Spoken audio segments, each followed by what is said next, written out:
what it is that we do and the value that we offer. And that if you answer this question well every single day, you're going to build a really good product. That's really easy to say. It's really hard to do. Now, the reason why it's hard to do is because everybody in your organization has an opinion about what you should build next. All the way from your founders all the way down to your sales team, to your engineers, to your receptionists. Everybody in the building has an opinion about what you should build next. Tell me a little bit about how you guys make this decision today. I talk to customers. I should warn you, I'm going to make you work through this whole session. So just be ready for that. Talk to customers. What else? Talk to sales. Perfect.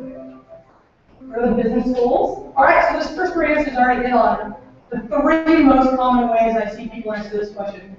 The first is a founder or an executive creates a spreadsheet. Here's what we're going to do. How many people work somewhere like that?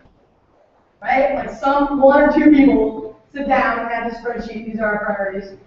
Probably the second most common one is product managers prioritizing feature requests that come in from the sales team. How many people does that describe your organization? Yep. And then what about customer development, the hottest thing on the planet right now? So how many of you guys are taking feature requests from customers and prioritizing those?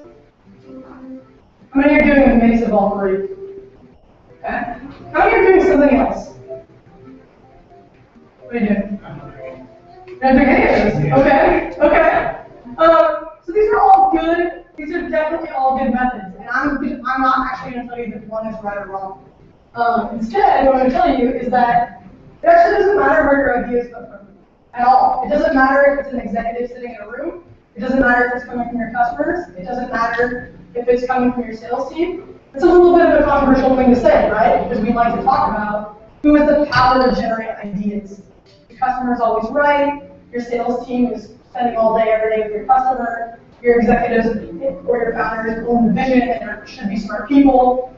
But what really matters is how do we evaluate those ideas and how do we prioritize those ideas.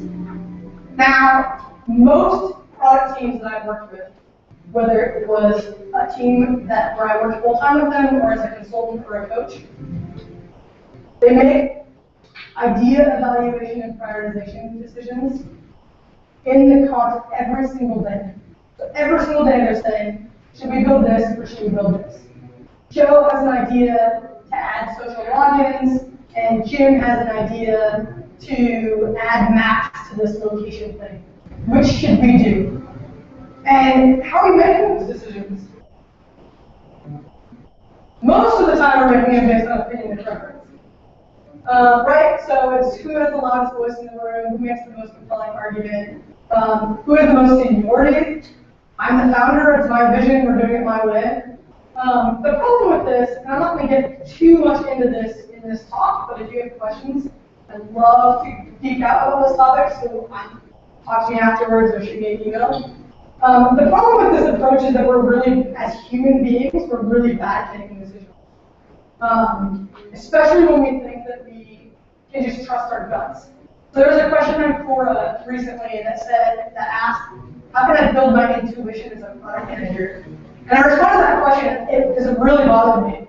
And I think there's a lot of danger in that concept of if we just get good at building products, we'll build our intuition and we'll magically know the answer. And the problem with that is that your brain is going to trick you. It feels like you know the answer. There's this really great quote by Daniel Kahneman that says, the most remarkable thing about the human brain is that we're always stumped. So we feel like we know what the answer is, even if it's not connected to reality at all. So when we make ad hoc decisions each and every day, we struggle with, how do we know if they're good decisions? How do we know if they're right or wrong? How do we know if we're doing the best thing for our business, our customers, our users, our engineers, right? We're just deciding this seems better than this. We need to be a lot more strategic about how we make decisions. If we just make each and every decision in isolation, well, one day we might be going this direction, and another day we might be going this direction, and another day we might be going this direction. I've worked at places like this, I'm sure you guys have too, where it's the flavor of the week. I worked at a company where the CEO would come in, not these guys' company, where the CEO would come in every day, literally every day, and he would say, this will pinpoint the time. He would come in and say, I read about this great new blog search engine. We should do blog search. And then the next week he would come in and say, news is really hot, we should be doing news search. And it was evergreen research for me. And every week it was the new thing of like, this is really hot, it's not written up on TechCrunch that exists at the time, the equivalent of TechCrunch. We have to go chase that. The problem is we're not deciding who we want to be, and we're not making strategic decisions. Does this sound familiar? Is this what your organization is like? Right? So now, sometimes as product managers, we don't have the authority to be strategic. So some of what I'm going to talk about tonight might feel frustrating. If you have a really strong founder, or you work for an executive who thinks they know all the right answers, sometimes that's your reality. And you're not going to be able to put into practice all of the things I'm going to talk about. But hopefully it will give you a framework for starting to have those conversations with those people and say, what if we did it a different way? So just remember, this might sound idealistic. I have managed to do this in some really tough environments. And it's a process. And so we'll talk about, we're going to get into really concrete detail about how I put this in a conflict. I'm going to make you guys share as well. Okay, so how do we do this? How do we actually make strategic decisions every single day? So the problem is a strategic decision versus a tactical decision. The difference is a strategic decision is tied to your big vision, right? We're going that way, and I'm going to run the path as fast as I can. So I know where I'm going, and I know I'm going to get there. You can't change that every day. So every single day, you don't want to say, who do we want to be today? Where are we going? What's our position in the market? Who's our customer? Right? Now, some startups do this, and before product market fit, it can be okay. Probably not every day, but it's okay for it to change. But you do want to have these conversations. We're not going to talk a lot about clear vision today, because that's a whole different topic. But what I mean by a clear vision is you should know who your customer segment is. So if we're a consumer product and it's for everybody, you're going to have a hard time. You need to know what your value proposition is. You need to know everything about that customer segment. You need to know what you're not going to do as much as what you are going to do. Right? These are all things that fit underneath our vision. What we're going to talk about more is how we're going to define a clear path. So how many people read the blog post that was the homework on this event?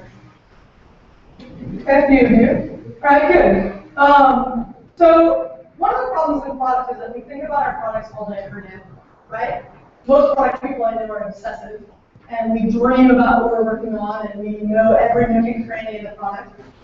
And nobody else in our building that we work with thinks about it that much. So the problem is we can have this really clear vision in our head. We know exactly where we're going. And a salesperson will come up to you and say, hey, why aren't we doing this? And you hear it and you go, that has nothing to do with what we do. Why would you ever suggest that? How many of you guys have that experience? Yeah, right. So the problem is you have a really clear vision in your head, but your sales team doesn't. So communicating the vision will help solve that. You can't just say, here's who we're going to be a year from now, 5 years from now, 10 years from now. You also have to define the path. Here's who we're going to be a year from now, and this is the path we're going to take to get there. Otherwise, you're going to leave your whole rest of your company guessing. And that salesperson is still going to come to you every day with, I heard that you're a customer, can we do it? And you're going to say, no, that's not on our path. It's over here in this field. But only you see the path, so you've got to paint that path for them. So that's what we're going to talk about how to do that. The number one way to do that is to define really strong product goals. How many people here set goals on a quarterly basis?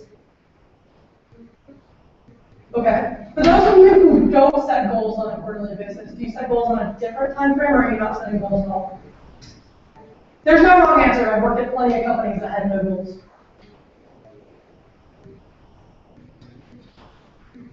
Nobody wants to admit no goals? Come on, no goals. Who did? Yearly basis. Okay, annual goals. How many people set annual goals? Okay. Sprint goals. Perfect. Okay. you know, you're going to pick a series of stories that might smile. Okay, so like a deliverable goal. Okay, perfect.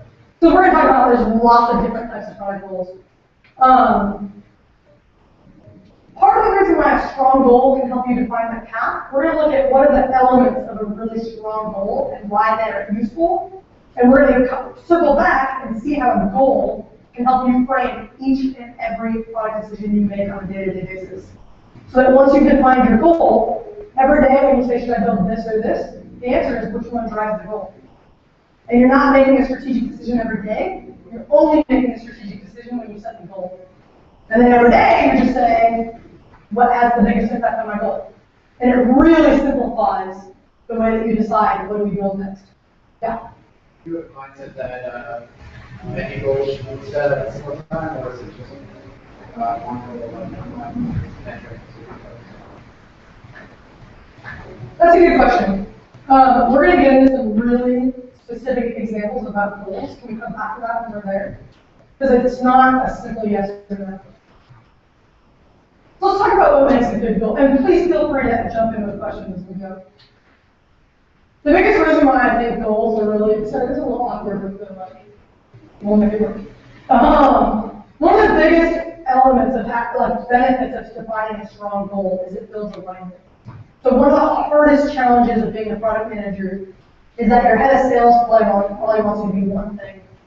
If you have a strong head of, you have a very opinionated head of engineering, they might want you to be something else. And your founders might not even agree on their vision amongst themselves. And then there's you, and you're just trying to make sense of it all. And if you're doing that on a daily basis, you're going to go crazy, right? On Monday, you're going to be a blog search engine. And on Tuesday, you're going to be a news search engine. And on Wednesday, you're going to be a shopping engine. And on Thursday, you're going to take on Google. So how are you making decisions, right? Not only are you going to go crazy, your engineers are going to hate you, right? So one of the advantages of setting a really strong product goal is it forces all of those people to come into a room and say, for this quarter, and I'm not stuck in a quarter, it can be monthly, we'll come back to sprint goals, but I think they play a different role. But what is it that's most important to our business for this month, for this quarter? Very few businesses, I think, are stable annually. The guy that said annual goals, what's your business, what's your company, what space are you in? You hit it right on the head. I'm in aerospace. Okay. If you're an aerospace company, you can probably get away with annual goals. That's fantastic. If you're in a software company, your company is probably not on the exact same path all year. So you're probably on more of a monthly or quarterly cadence. But the key is to have a periodic time period in which you're saying, what's the most important strategic decision for our company for this month, for this quarter? So that then every single day of that month, and every single day of that quarter, when you're saying, should I build X or should I build Y, you're not having a strategic conversation. You're saying, does X drive me towards my goal, or does Y drive me towards my goal? And you're not constantly hurting cats that will sales off their engineering efforts. It also creates focus. And this is where we get at, how do we know what to say no to? There's a lot of shiny new things in product, right? I worked with an engineer once who, the Google Maps API did just come out, and he was so excited to integrate maps into our product. The product had nothing to do with location. Nothing. He just really wanted to play with the Google Maps API. And I told him no about 17 times, and his boss told him no about 17 times. And one day he just decided to stay up all night and build it anyway. And I had to tell him the next day that we weren't going to release it. And he didn't understand that just adding things to the product wasn't the answer.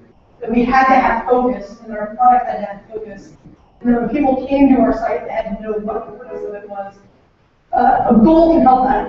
If you can say to that engineer, everything that matters to us right now is driving X, can you make a case for how maps drives X? It's a lot easier to say as you're noticing.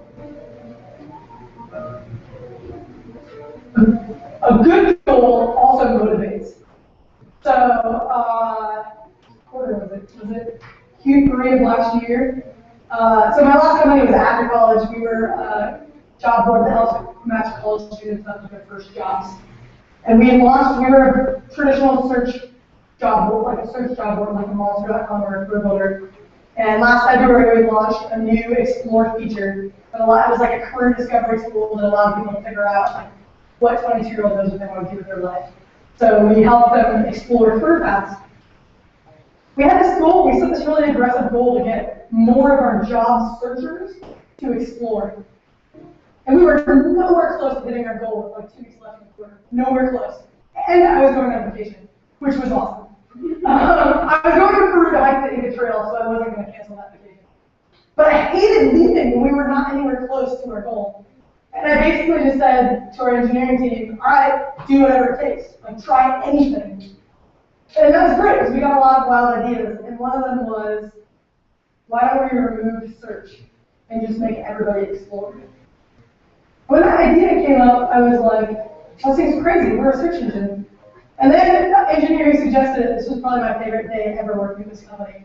He said, Teresa, you've been telling us for almost a year we have to pick our position in the market and that we're not a search engine anymore. We're a career discovery tool. Why are we still letting them search? So we turned off search and made our goal. It was awesome. And it was really motivating. And everybody on the team rallied behind it. And it came to the very last day. And it was phenomenal. And a really good goal will create that environment where it will push you to try crazy things. And it turns out we should have turned off search 6 months before that.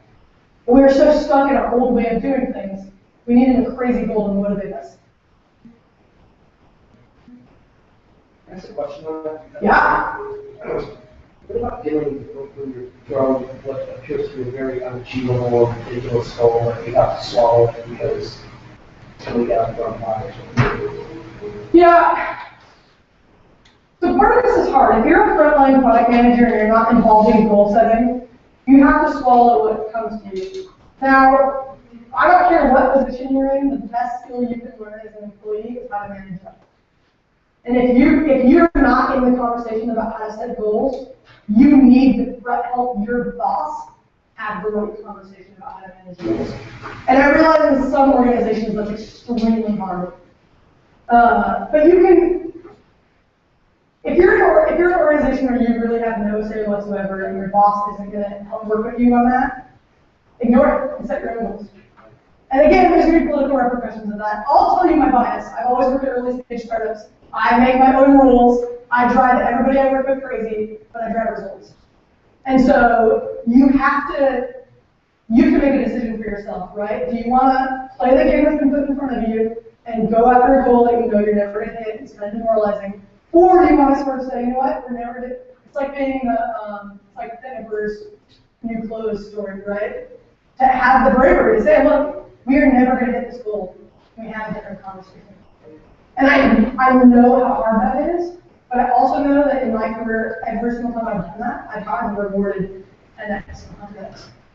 So again, I know it's easy to say, but it's an impossible goal is really hard. And the other side of that, an impossible goal can be really motivating, and sometimes you will achieve way more than you ever thought you could with an impossible goal. So I coach everybody I work with to set goals that scare the shit out of them. Excuse language, but I really encourage people to set goals that they have no idea how they're going to hit. And then I work with them to put together a plan for how they're going to hit the goal. Because a goal without a plan is just a journey and you're not going to hit that journey. Right? So one way you can challenge an impossible goal is to work with your boss and say, what's our plan for hitting this goal? And if they don't have a plan, you need to work on revising that goal or putting together a plan. Okay, so a strong goal also should be user-centered. And this is going to be the crux of the talk, because this is where I feel like most people miss the boat. So a lot of people know how to set motivational goals, they know how to set goals that align people, that create focus. But most people set goals that are really focused on the business and not on the user. So how many people have goals like, we need to increase revenue by 10%, or we need to grow our registered users by X%, or we need to grow monthly active users, we need to increase signups.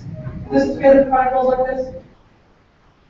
So tell me what happens to the user when you grow your revenue. Who knows, right? I've never met somebody that said, oh, goody, I have to register. Right? Like, these aren't goals that benefit the user. And it's funny, we don't have very many UX people here. I usually feel like there's a better mix. There's a debate right now about the role of UX versus the role of product. And as a product people, we can't just say the UX people are there to take care of the user. That's crap. Here's what happens. Product people think that their goal is to hit the business goals. And the UX people's goal is to deliver value for the user. That's wrong. A product person's goal is to align what's good for the user with what's good for the business. Those have to be aligned. If they're at odds, everybody is going to be unhappy. Every single person.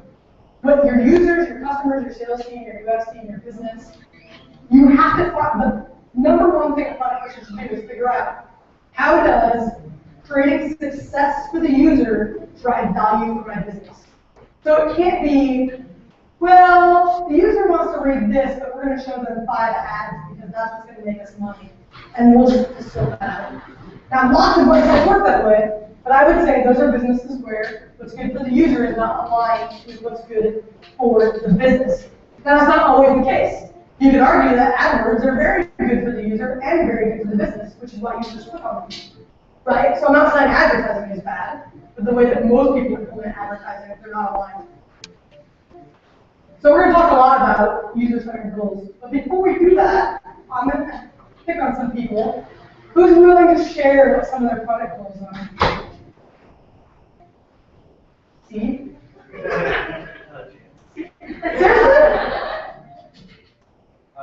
Well, most of our goals have shifted to partnerships. Do you have like a numerical goal? On partnerships, all our goals are driven by partner signups, sales reps.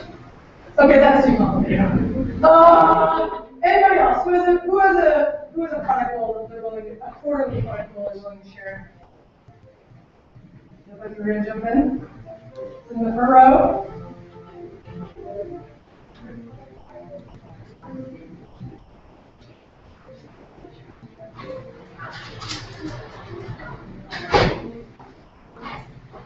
Okay. So a feature, for people that can hear that, it's a feature uptake, like feature adoption goal. Okay, how do you measure that? Our software and our practice. Are they buying the new features? They're just adopting them. Okay. And you were for AdWords. Well, good. I'm glad I said nice things about AdWords. Okay, perfect.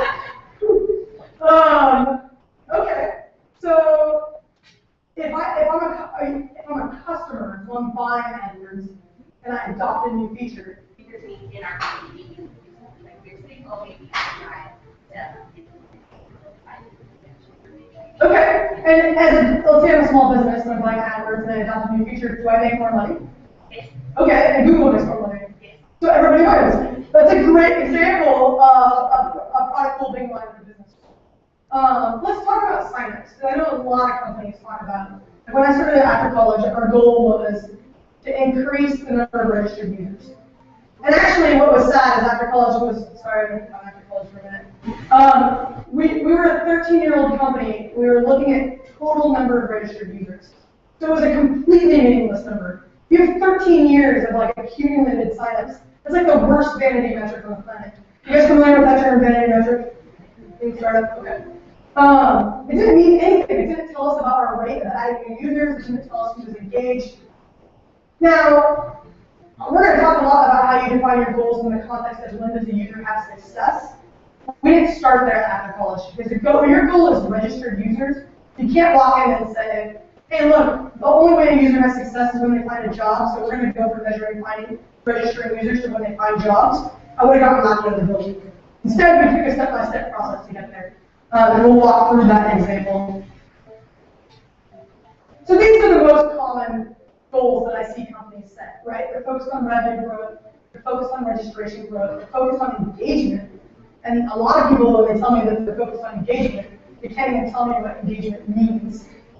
Some people are focused on referrals, right? So I wrote a little bit about this. There's what I call a success funnel, which focuses on the individual user, and there's what's your growth funnel. And if you guys are familiar with Dave McClure's pirate metrics, which is acquisition, activation, retention, revenue, referral. You might not have those in the right order. That's sort of your growth funnel, right? That's where you're at a point where your users are having success on your site, and you're trying to get more people to have success. You shouldn't actually be focusing on those metrics if nobody's having success on your site. So a lot of early stage startups, they focus on, well, I can get a lot of users, I gotta get as many signups as possible. They get a whole bunch of people to sign up, and then they don't do anything. And they say, oh, we'll worry about engagement later. That's totally backwards. You're way more valuable as a company to have 100 engaged people, where 100 people are having success on your site, than to have 10,000 people where none of them are getting value from your site. So if you can't answer the question, what? Nope, we're going for our goals. How do you know when a user has had success on your service? I'm going to pick up people again. Someone who's willing to share what their company does. Yeah? I'll just share that we measure daily tasks. So the account has to be 30 days old and it has to log in and try the time. Good. Okay, so active users, whether it's daily or weekly or monthly, is definitely better than signups because at least you're measuring. It is a very, like, your first level of engagement, you're coming back. The challenge with those measurements is that if you're adding a whole bunch of new people, those numbers can be high, but you can be churning a bunch of people. So you're not necessarily measuring are people having success. What does your service do? Social discovery, what does that mean? It's a website where you can meet people. So you don't know them, but you can go and inspire them more. It's evolving. Okay. So, all right, we'll stick with social discovery, not dating. How would you define, I signed up for your site, what's a successful experience? Well, we have different features. So you can meet, there's a meet application, you can meet other users outside the dating. There's something called cats where you know other people. That's actually really profitable. Are you a girlfriend monitor? No. Okay. Tag. Oh, I know tag. Okay. So yeah, engagement with those. Okay, so what would be the ideal, like, do you have an idea if for people who sign up, who has the most success? Like, who becomes the most, what are the things that they do that make them the most engaged? Do they end up meeting at least 3 people? Do they engage with a specific feature? Do you guys measure those types of things? Yeah, we have a whole relevance to all that data, kind of thing. But it's really what's our vision really? Yeah, okay. Too much variance, and there's success here and not so much here, but now the vision is, come on, join the party. Okay. How about this? I'm going to walk through an example from after college, and then we'll see if somebody else is doing something similar, or if they want to try to do the same thing for their own company. So after college again, job board for college students.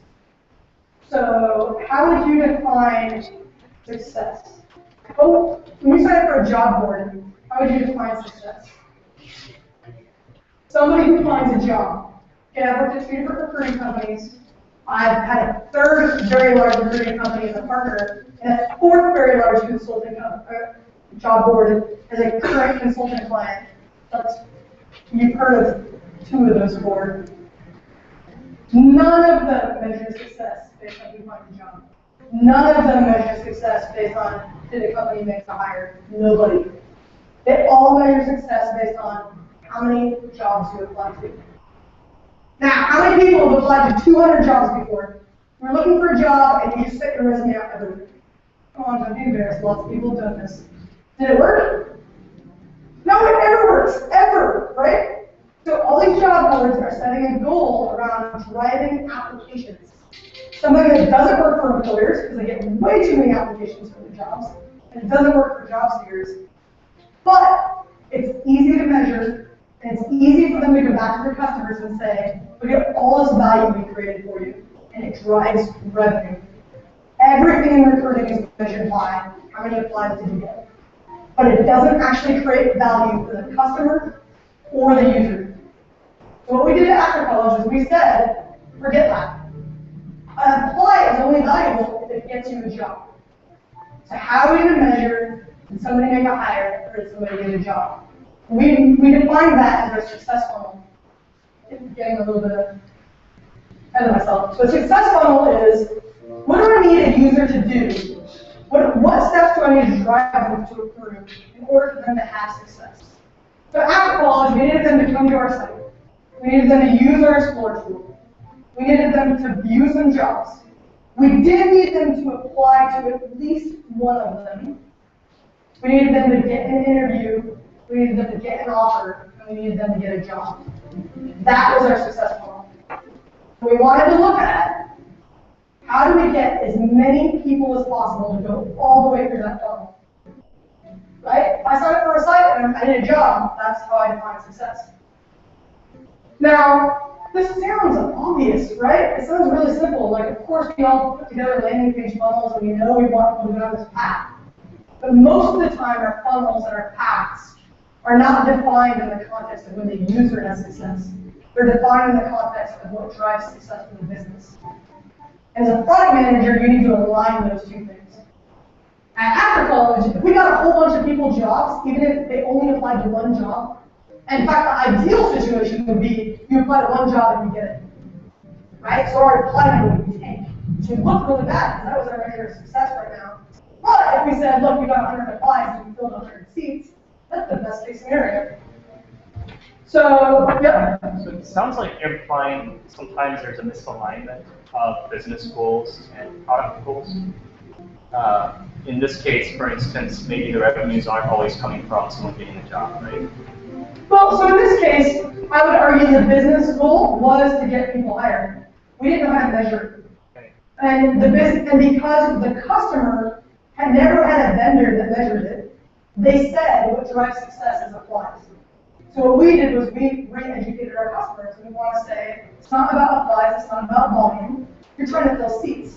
Let's talk about how we help you fill seats. Right? And so there was a little bit on the business side that had to happen. But that was never going to happen on the product side when you start to say what makes a user successful. So in the blog post that we linked to in this description, I walked through a really similar example on Craigslist. So on Craigslist, what makes them money is when you post a job. It's like their only listing that they charge for. But that's not what makes a user successful, right? If I post my stereo on Craigslist and somebody buys it, I've had success.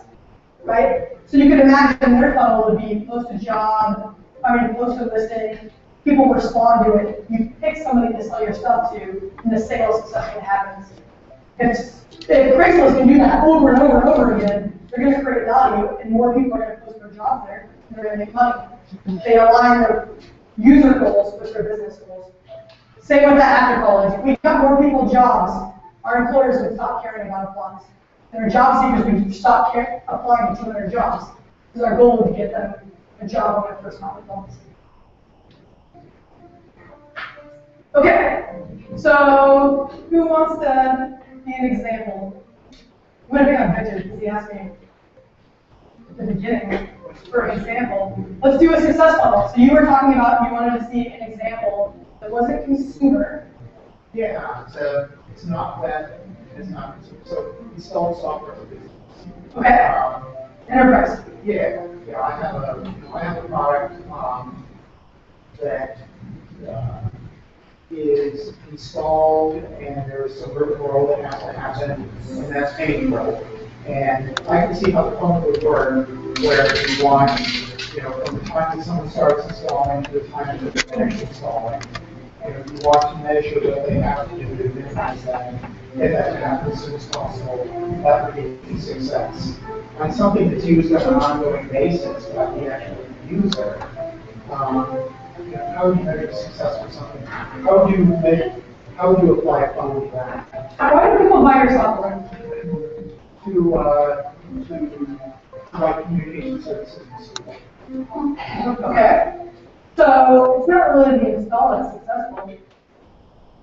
It's they're buying your software to do a job. Right. It's when that job is done that they're having success. the job is done, multiple times throughout the day. Perfect.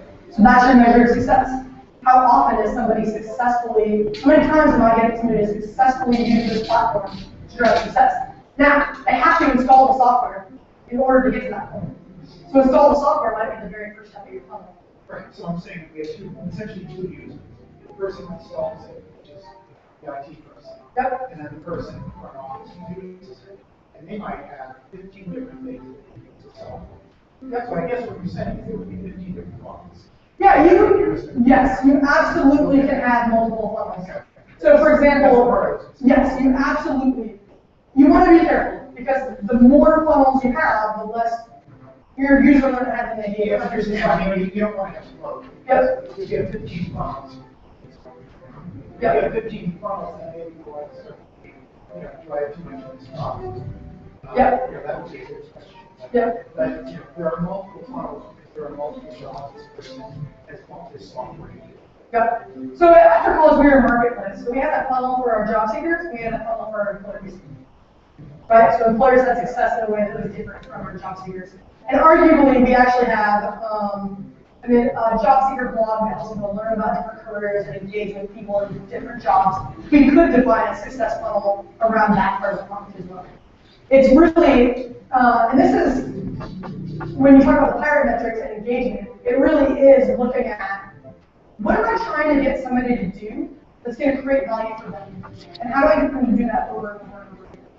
So in this case, it could be they communicate through this one feature, or they communicate through this other feature, and I want some number of those things to happen over and over and over again. A good test of whether your success funnel is measuring the value of the user and not just for your company is forget money was involved, right? If you just made this one thing happen over and over and over again, would your users love you? Right? So if I always was able to sell what I posted on Craigslist, always, I would love Craigslist. If I always got a job when I used after college, I would love after college. Right? So that'll help with things like, let's go back to tags, if you don't mind. There's a lot of things I can do on tags, right? So if I always meet people, my goal is to meet people, that might be a really good success model. But if I always I forget what your second one was. Give me an example of something else I can do on a tag. Pets, where you can buy Pets, thank you. So if I always have this army of pets, but I don't even know what that means, right? I'm not necessarily having success. Now maybe I am. Maybe your user is somebody who cares about exerting authority over people. I don't know. I don't know nearly enough about your audience and what they're trying to do and what their goals are to make a judgment here. But if that trigger, ask me yourself, if we focus relentlessly on getting people to meet as many people as possible, does that make the user successful? And does it make tags successful? And if the answer to both of those is yes, then you've got a good success model. Yeah, quality matching. Yeah, okay, so quality is a big one, right? So that's the same in recruiting. I can get you to apply to a lot of jobs, but if you're not qualified for any of them, the employer's unhappy, the job seeker's unhappy, it's got to be a good fit. That's common in a lot of services. AdWords. I click on a bunch of ads, but I don't ever buy anything. Google's not going to be happy, the advertiser's not going to be happy. Anybody else want to try one? Right in the back. So we do shopper personalization. Say that again? Shopper personalization. Yeah, okay. So our customers are e-commerce websites, but end users are any shopper. Okay. So we derive measure from success from click-through rates on the recommendations and attributables. Do you look at rich relevance? Yes. Awesome. I know my first email. Okay. Okay, sorry, continue. So the funnel would be something like we're showing recommendations on the website. A user coming in who's looking for products, we're showing recommendations. When they click on something, that's something like applying for a job, right? And the click just doesn't measure everything, but if they end up buying something, that's when the... Yeah. So, okay, what's funny about this is when we were building out our Explore feature after college, I talked to Mike about how you guys measure success for relevance. because they're very similar problems. They're both like there's machine learning there. You're making recommendations. You're trying to figure out was the recommendation good enough, and how do you measure that? So rich relevance is a really complex environment. So that's a hard question. But the way that I would think about it is you have a user and you have a customer. The customers are going to care about growing revenue, average revenue per user, right? And the user is going to care about, did I buy stuff that I want? Now, fortunately, most people aren't going to just get like goaded into buying something they don't want from recommendations. Those are probably more aligned than we think. The problem is a click-through isn't always a measure of a purchase. So you have that gap. So the more that you can close the gap between, okay, they clicked on something, so that's like, I viewed a whole bunch of jobs, but I didn't apply to any of them. Or I applied to a whole bunch of jobs, but I didn't get any of them. And so what we found when we were running experiments was sometimes we would increase the number of people who viewed jobs, but it didn't impact the number of people who applied to jobs. But we increased the number of applies, and it didn't increase the number of people who got jobs. So it's not, you gotta be careful when increasing one number doesn't always increase the next step of the funnel. And that's, the analysis can be more complex, but the concept is still the same. You wanna focus on the end, the last step of the funnel. Did you grow revenue for that client?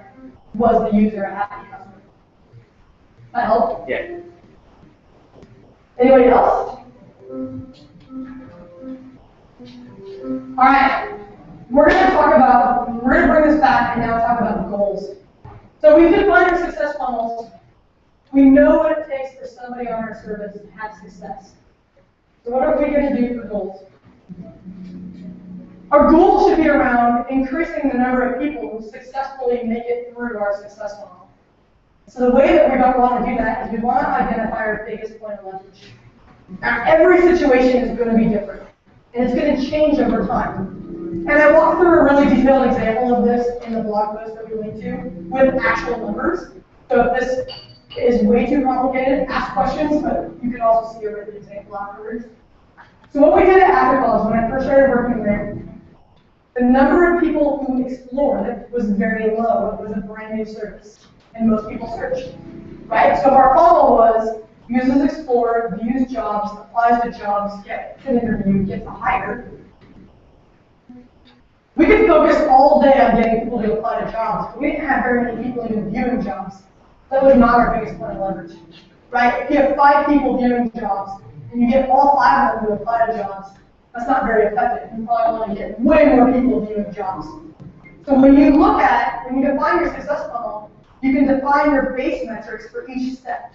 So today, we have 1,000 people visiting Explore. Of those 1,000 people, 400 view a job. Of those 400, 100 apply to a job. And of those 105 get a job. Maybe that's our baseline.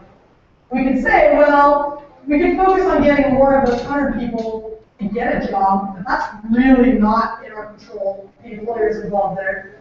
Or we could say, well, let's get more than 400 people viewing jobs. That's a pretty good point of leverage. But also 1,000 people is not very many people, so maybe we should just get a lot more people to come to Explore. So what we did was one quarter we set a goal, let's get more people trying to Explore. And once we had enough people getting to Explore and we had a strong baseline, our next quarter we set a goal, let's get more people to view jobs. And eventually we moved on to let's get more people to apply to jobs. Then it got complicated because viewing and applying jobs didn't always drive success. We had to start to look at what were things that actually drove success. So the key, now you're having a strategic conversation. We know this is what it takes for a user to have success on our site. That success also drives success for the business. These are the steps we need the user to take, and here's our point of leverage. This should be our goal. Does that make sense? Or I just confuse everybody? No? What's that? Yeah, so if you've defined your success funnel, and you know exactly what the final action is, it's going to drive value for the user, and that same action is going to drive value for the business. Everything you should be doing should be driving people towards completing that action. And you know that you have a baseline of numbers for each step along the way, so you know how you're doing. You know what your conversion rates are at each step. You know what your plan is. That's where you should focus for your goal. right? So when you do this, it almost becomes obvious. Like to have a conversation with somebody and say, look, we've got 1,000 people in the funnel, and we're losing them at step 3. We should fix step 3. You avoid these debates for the most part about what does sales want, what does engineering want, what does finance want, what does product want. It's just obvious. We can all agree that if more people get jobs, we're going to make more money, they're going to be happier, and they're going to tell their friends about our service. And this is our point of weakness, so we're going to focus on that. Yeah? How do you kind of trade off one possible point of weakness against another? So say, you had a really simple funnel where you have certain numbers coming in, and then, like, say, half of them drop out at a certain percent. How do you know if the best way to actually get more people through the entire funnel or into into the funnel versus So that's a good question. It depends, of course. So there's a few things that you can do. If you're seeing a really small conversion rate at a step, it's probably, and you've never tried to optimize it, it's probably a good indicator that that might be a place to start. What you're going to see though is you try to change, you try to impact these steps, you're going to see like, you're going to grow the metric and then it's going to tail off. And no matter what you do, it's not going to go up. And almost every funnel step has a natural ceiling that isn't 100%. Right? We're never going to get 100% of people to apply to a job ever, no matter what we do. So part of that is knowing your data and like starting to understand those patterns and really becoming familiar with your baselines. And as you try things, making guesses at when you're hitting that ceiling. That's hard because sometimes you plateau and then you get a big jump. So there's no way to really know. But that's where you can spend 1 quarter on one thing and spend a quarter on another thing and go back and forth. And especially once you've tried to optimize your success funnel for several quarters and you kind of move through all of the steps, and you're more maintaining the product, oftentimes you're bouncing back and forth between 1 or 2 or 3 critical steps. You're just trying to push those ceilings up.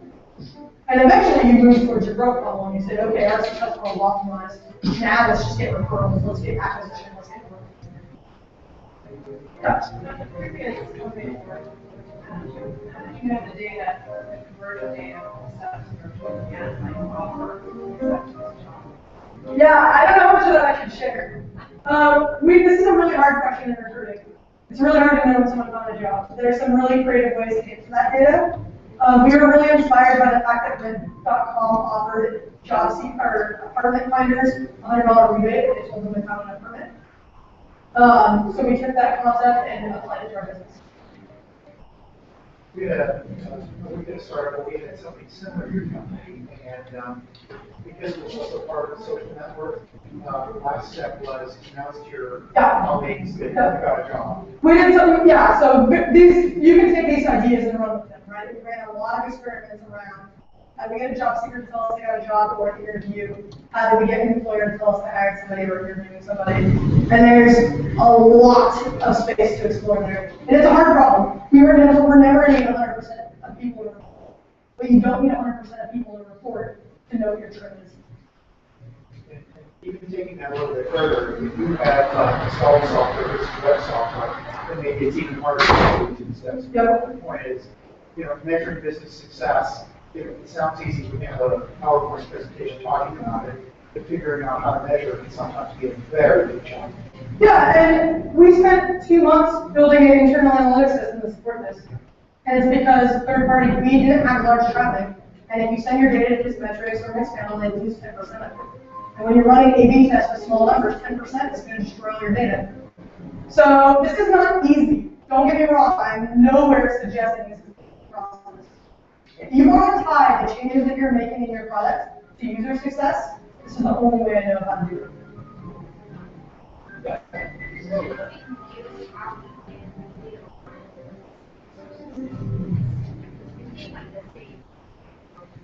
Yep. Ultimately, you need to care about how much revenue. Like, I understand that long-term customers have to be your you get a very different path asking how do we go revenue forward versus how do we revenue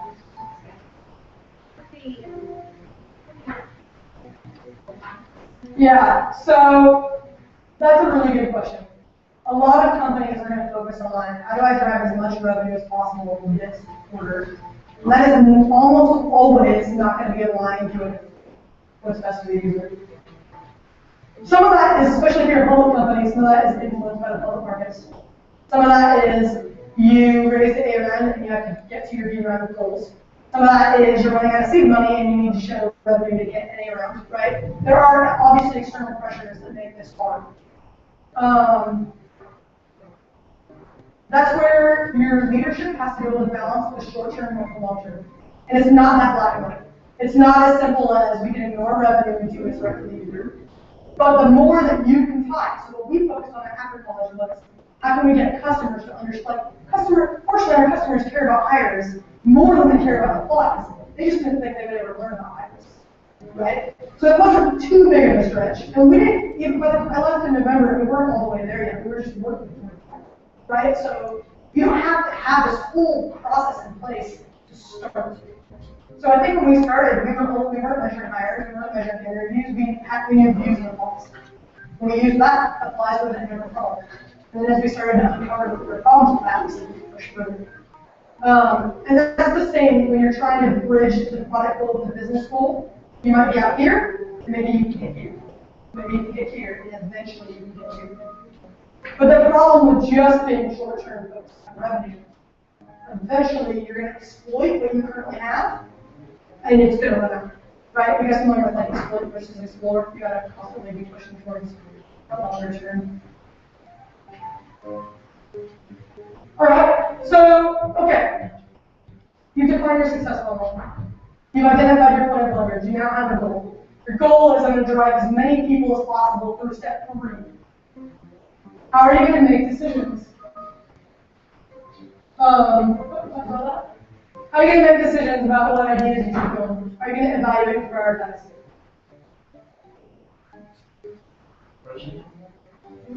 What goes in the spreadsheet? We have 4 evaluation process. One is, say, viral potential of the customer.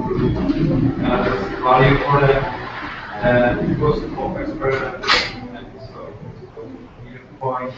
Yep. Okay, that's how most people prioritize. Very, very common, right? How does it impact the customer? How much time is it going to take to build? The impact of the business. This is really common for prioritization.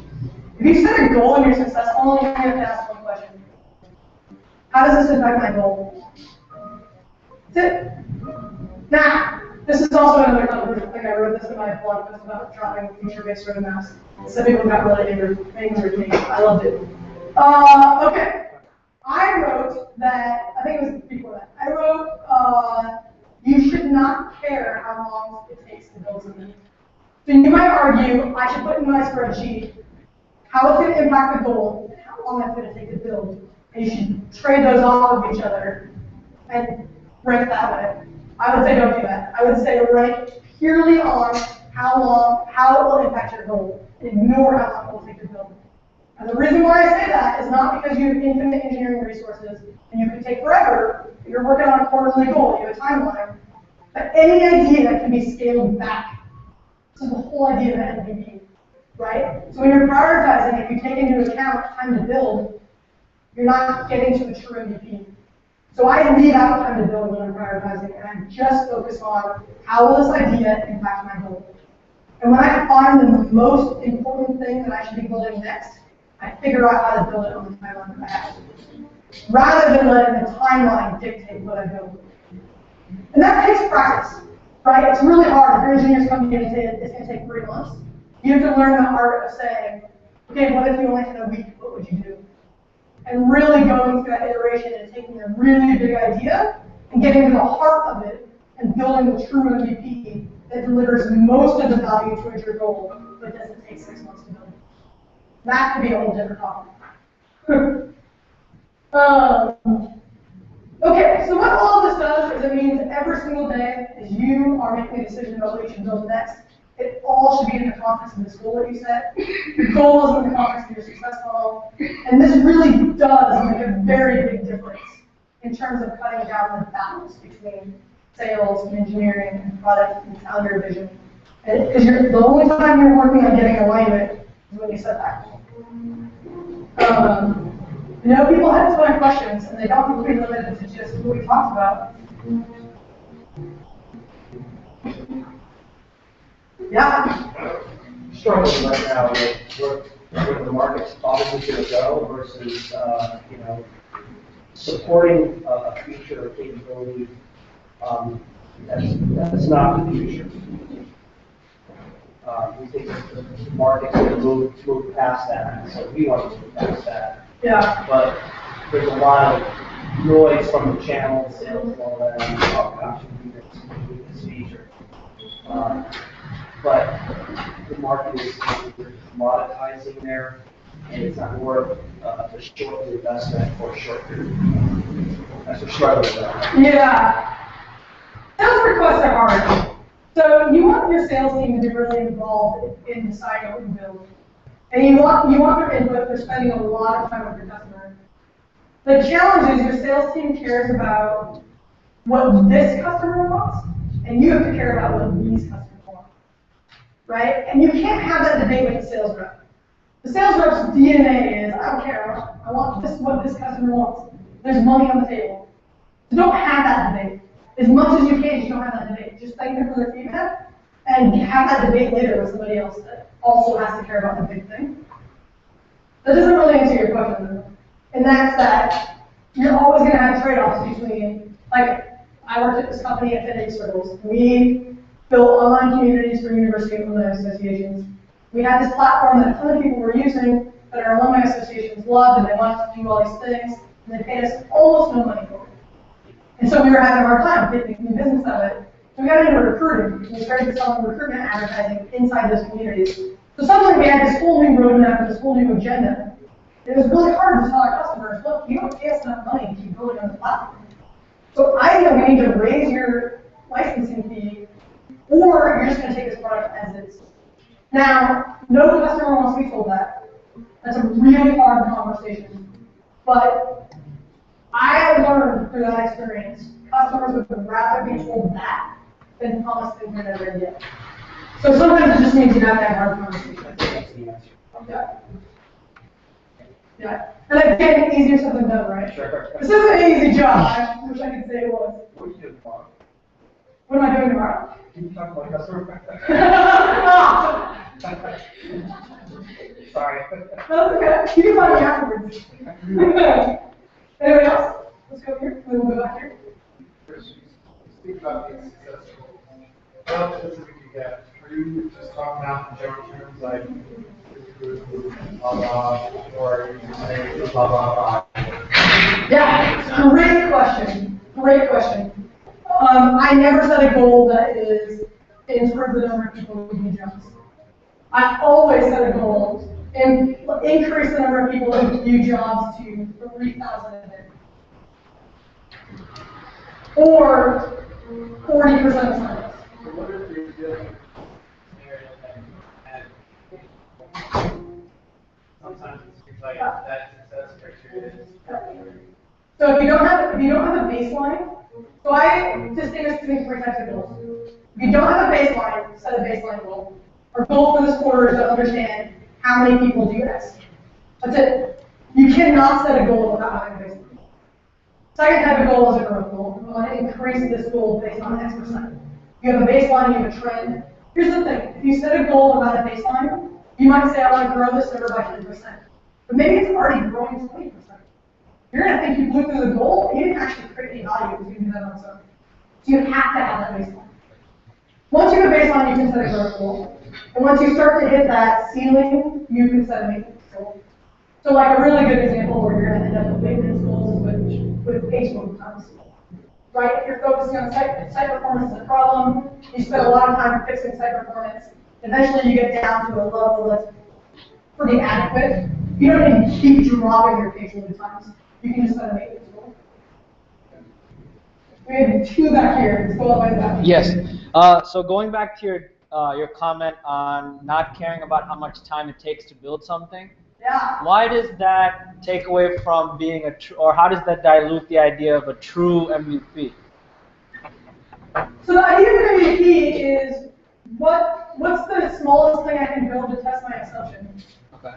In this context, my assumption is that if I build this thing, it's going to have the biggest impact possible on my goal, right? So I prioritize it as this is going to create the most value for my users. So how am I going to test that? Most people start with, well, let's just build it and see what happens. But if you think from the mindset of an MVP, there's probably lots of tests you can build much quicker to test that assumption. And you start to get value with those tests, right? You're not just learning, you're also starting to drive people through that funnel. It might still take 6 months to accomplish 100% of the value, but you can get 40, 50, 60, 80% of the value in the first couple of weeks. Okay. Does that make sense? There was someone else back here, maybe ready for David? Yeah, any question? Yeah, so a lot of stuff starts with engagement. And at some point, I imagine you have to really start focusing on other things like web monetization. So you mentioned earlier that sometimes there is no extra side things and so on. But I'm just curious, besides the discovery, are there times when you should start thinking about monetization? Yeah, so this gets a little bit into the vision, the stuff where we started with it takes a clear vision and a clear path. Part of my definition of a vision is knowing what your business model is and how you're going to make money. And I actually think that most products need that from the very beginning. There are some exceptions. Twitter had no idea. Your company's flying out Twitter, right? So what the problem is that we have these outliers that we like to think our company is. I would recommend that from the very beginning we should at least have a theory.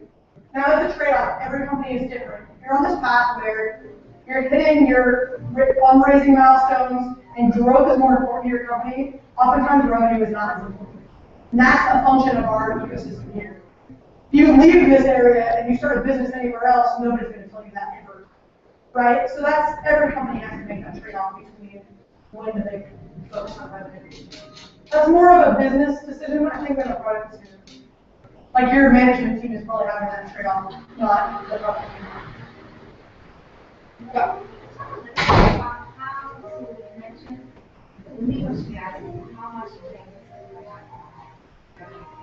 Yeah. Crazy ideas. How do you currently at your job? How do you get that? How are you good? Yeah. So this is where the concept of MVP, did people hear that question? Yeah, so it's if you have a whole bunch of wild ideas that could be home runs, and then you have sort of these safe ideas that are more likely to be a return, but maybe not a huge home run. How do you make those trade-offs? I think this is where the MVP concept on those home run ideas can be really valuable. You can turn a wild idea into a quick test, so that you can start to realize how much potential is really there. So, especially with wild ideas, the question you want to ask yourself over and over again is, what assumption am I making that has to be true for this idea to work? And with wild ideas in particular, there's usually 3 or 4 or 5 or 6. And you want to run tests to test those assumptions before you invest in an idea. Now, what's great is while you're testing those things, oftentimes you don't need engineering time, right? Sometimes you're doing customer development interviews, you're running a market landing page A/B tests. You can build some of those more safe ideas. So some of it you can just do with resource pipeline management. And it's a balance. You kind of want to have a good mix. Okay? Yeah. This is kind of an off question, but what's the roadmap of becoming a product manager? All the product managers out, they all require 3 5 Yeah. I laugh because this is a really hot topic right now, and I have a very different opinion than almost everybody else. And I'll tell you my bias, and then I'll tell you why everybody else might also. I think if you want to be a product manager, you should be a product manager.